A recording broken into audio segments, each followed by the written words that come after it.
There we go. Hi, I'm Chris. This is obviously my presentation. This is a picture I drew. This is a kind of slightly shoddy representation of me having a piggyback on the back of Steve, who is you may recognise is the main kind of avatar from a game called Minecraft. Minecraft is involved in my PhD because I did an ethnographic study for a year in a primary school of a Minecraft club. So a group of kids playing together in a room, laptop each, connecting to a virtual space on the laptops, creating what I called a virtual community. I used to be a primary school teacher and I ran this club before I left to do my PhD. So that's my background. I went and started a new club with a new group of children who I hadn't taught before. They were year 6 children, so 10 and 11 years old. And I went once a week into the school, after school on Tuesdays for an hour and a quarter, and played. And the children played. And whilst I was playing alongside the children, on and off screen, I was researching the club as well. So it's an ethnographic study, used kind of standard ethnographic methods, field notes. I also use video. I'll get onto methods in a moment. This is my thesis. The reason I'm talking about comics isn't because the children used comics, but I used comics as part of the write-up of my thesis. Comics kind of make appearances at various points throughout the thesis as part of the text. So it's a 80,000 whatever word document, but within that it has some of it's written as comics. So I was the person who made the comics. That wasn't part of the plan. That's something that kind of emerged part way through the project. I'll talk about the point at which it emerged and why that emerged and why I think that's appropriate. But for me, comics, lots of people have used comics in academia to kind of communicate their research to different audiences, which I think is great. That wasn't my primary driver. I'm not, through comics, trying to simplify, and I'm not saying that everyone who uses them is, but I'm not thinking of comics as simple. I'm thinking of comics as a kind of elaboration or a kind of addition to the text. Okay? So the best way to maybe demonstrate that is, don't read this. I'm not expecting you to read, well, you can if you want, but I'm not expecting you to read it, but it's my abstract. Okay? A screen full of text or a page full of text, it's my standard abstract. But my abstract at the end of the project, I turned into this 4-page thing. It's the same words, but it's got pictures added. Okay? So it's not a reduction of the text. I'd see it as an expansion of the text. Okay? I've got some copies of this if anyone wants them at the end. But these pictures were basically cut and pasted from my drawings that appear throughout the thesis. So this was assembled afterwards, but I'm using it to kind of talk through the project, but to also show you what some of the comics look like in my thesis, and also to show you that drawings are an addition to the text and not necessarily a reduction of them, of the text. So I've talked a bit through the project itself. Methodologically, I drew on the work of Deleuze and Guattari, used the rhizome as an image of thought, which I'll come back to in a bit. I drew on literacies around play, new literacies, importantly, literacy around multimodality, because I was looking at kids doing visual stuff on screens. I was looking at kids doing visual stuff in the room. So this kind of looking at multimodal practices was important. I was interested in what I call the lived experience of the club. So I wasn't saying what are children learning here, I was saying what's happening. How can I convey what I'm calling the lived experience? And through that was an element of multimodality, an element of looking at children making multimodal meaning. Okay? I would argue that through my thesis, I've kind of reflected that multimodal meaning, those practices that the children were pursuing through the club. And my thesis, just briefly, these are the 4 contributions to knowledge. One's methodological, 2 relate to the thing I was looking at, and then one is this, the thesis as a hybrid text. The idea that my thesis includes image, sound, and lots and lots of written words, as you'd expect from a thesis. 2 pictures from the club. This represents the stuff going on in the room. You can see someone having a dance because the children were very much able to move around, do things in the room, stuff going on screen. So it's kind of a messy field site, and the idea of where do I look? Where do I look when I'm in this place? Okay, how do I get to the lived experience of this club when in every moment there's multiple things going on in the room, and in every moment there's multiple things going on the screen? Okay, I used video cameras, GoPro cameras. The kids had access to a GoPro camera, which they kind of performed for and sang stuff, you'll see in a bit, and talked to. I used screencasts, I used field notes, which were a bit rubbish because I was playing alongside the children. So my field notes were kind of more making notes about how many people were in the room, kind of scratch notes. I used photography, but the video and the image and the audio that recorded was a really kind of important resource. The club ran for a year, so as you can imagine, I ended up with an awful lot of, well, a hard drive full of data, full of video data. I needed to decide what to do with it. This is now just an example of some of the data I was dealing with. Before I show this, I'm sure no one will, but I've got permission to show this, but it features images of children, so please don't take a photo of this. This is a short extract from the club. I've overlaid stuff for the purpose of communicating it in a context like this. But essentially, this was a bit of my data.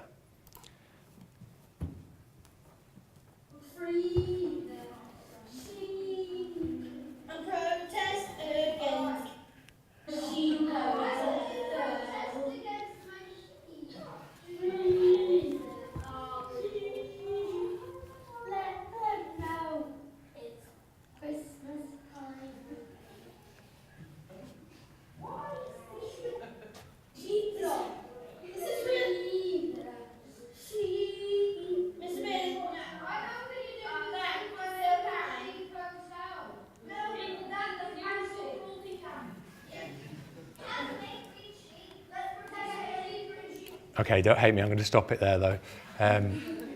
But my data was kind of like that. It was sometimes it was more screen-based, sometimes it was classroom-based. But that was the kind of thing I was dealing with. And I was trying to do something with that data. And I was trying to transcribe multimodally using a grid, you know, going gesture, gaze, language, you know, and it just, what I ended up with didn't feel like it had the essence of what you've just seen there. You know, the club was funny, it involved movement, it involved singing.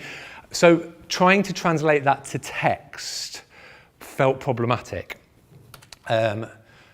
Torsig, whose anthropological work involves use of images, suggests that it's as if writing obliterates reality, pushing it further and further out of reach. He talks about how language can be problematic in certain contexts, because when we come to write a thing, it translates it and it becomes something else. So he says it erases the reality that you're writing about. And I felt like I was erasing the reality of the club. I wanted to make sure my data was represented in ways that felt more authentic.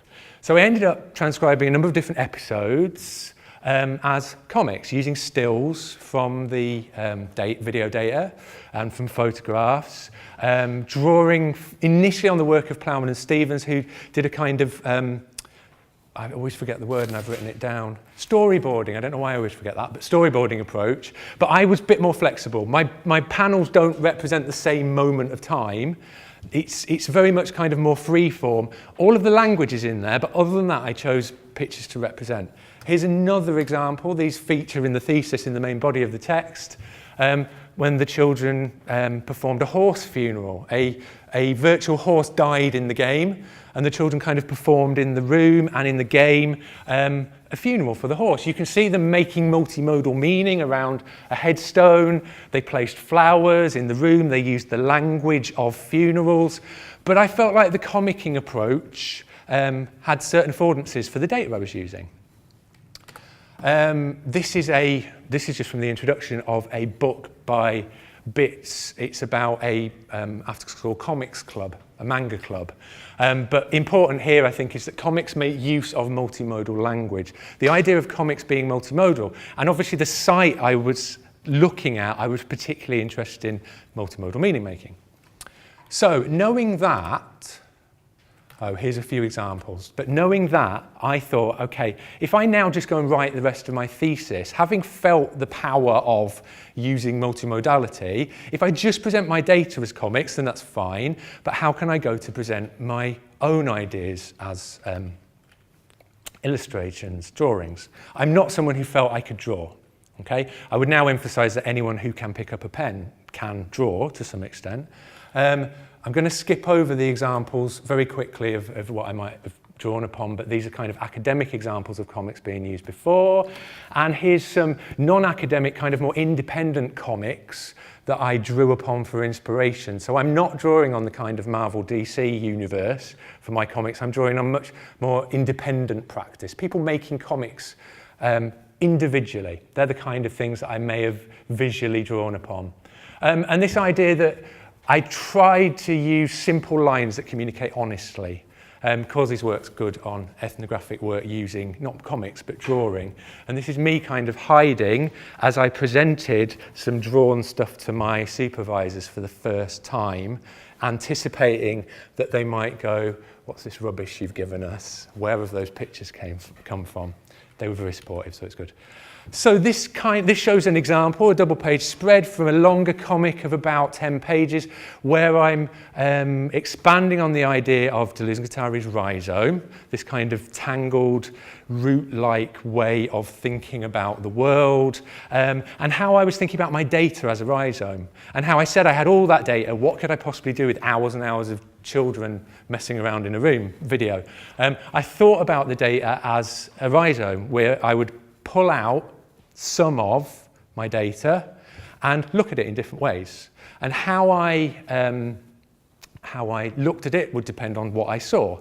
So this was me working through the idea of the data being the rhizome, taking parts of the rhizome, seeing incomplete parts of Minecraft Club, but building up a number of different impressions of Minecraft Club throughout the thesis.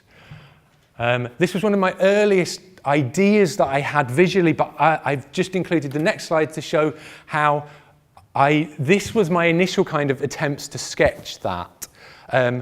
I could have left out the images from the thesis, but again, trying to make a point about multimodal meaning making, I wanted to include the comics in the text. But these are kind of my initial sketches, my initial ideas, and I had to really kind of work at drawing something that I felt happy with including in what was going to be my PhD thesis. So that's kind of work in progress. Another work in progress, this is me working, this is kind of sketch notes, thinking around ideas using images and text, and then kind of using photographs of me to kind of help me draw the things I wanted to draw, working with the images to have ideas. So different ways in which comics were used. They were involved in my thinking and then presented in the thesis, rather than being necessarily thought of as, the final product itself.